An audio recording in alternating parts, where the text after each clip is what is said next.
Welcome to Dodger Fan Weekly, Week 17. I'm Adele. And I'm Annadelle. And we love the Dodgers. All right, we're coming out of the All-Star break. Yes, Week 17, All-Star game. I got some fun facts about the All-Star game. All right. Think about this. How long has the All-Star game meant something for home field advantage? When did that start? My guess is 11 years ago. 11 years ago is it? That's It's not really a guess because I heard somebody say that on TV. You did? So it was Okay. 11 years ago. Because in 2002, Bud Selig got all embarrassed because the All-Star game was tied. The next year, 2003, the All-Star game designates who gets home field advantage. So, And how effective has that been? Is it important? the league that won the All-Star game has won the World Series 8 of the 11 times. That's a lot. That is a lot. So, I want to buck the trend. We want to change it. We want the Dodgers to win. Well, it's happened before at least, Yes, so it has. it's not at 100%. So true. nationally, come on. So the All-Star game. Yeah. The only thing I'll say about this year's All-Star game, I'm not disappointed that the American League won. Right. I'm disappointed that they didn't even mention Tony Gwynn. So, Yeah, and there's some backlash about that too because that's a pretty big, snub.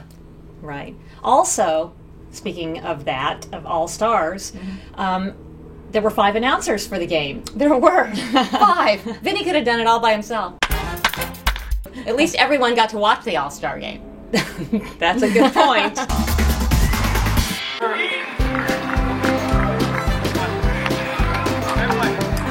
He had an all-strikeout perfect game in a high school playoff game.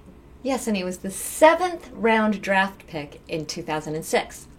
7th. I don't even recognize the other names on the list. Either. I recognize number 7. It's Clayton Kershaw. The early stages, perhaps, of a Hall of Fame career. I think that might be it. Yeah. He started playing in 2008. Right. And what happened in 2008? He had a 4.26 ERA. In Twitter world today, how would that go over? They would say, get rid of Kershaw, fire Mattingly. What the heck is this guy doing on our team? Well, if they would wait a little longer, they'd see that in his second year in 2009, he was quite a bit better. He had a 2.79 ERA, 500, 8-8. In 2010, he had a 2.91 ERA. He was 13-10, 2.91. And Vicente Padilla was on our team. That's right. And he's Bubble the guy. pitch. Right. Vinny Soap loved bubble. that. Soap bubble, that was it. That was crazy. In 2011, his ERA dropped to 2.28. Pretty amazing. And he was 21-5. And he won the Cy Young Award. That was his first Cy Young Award that year. That's in right. 2011. So 4 years after he started, he won a Cy Young. In 2012, he was runner-up to the Cy Young. Yes, he 14 wins, 9 losses, 2.53 ERA. Well, in 2013, he just said, "Forget you," because he won a Cy Young Award again.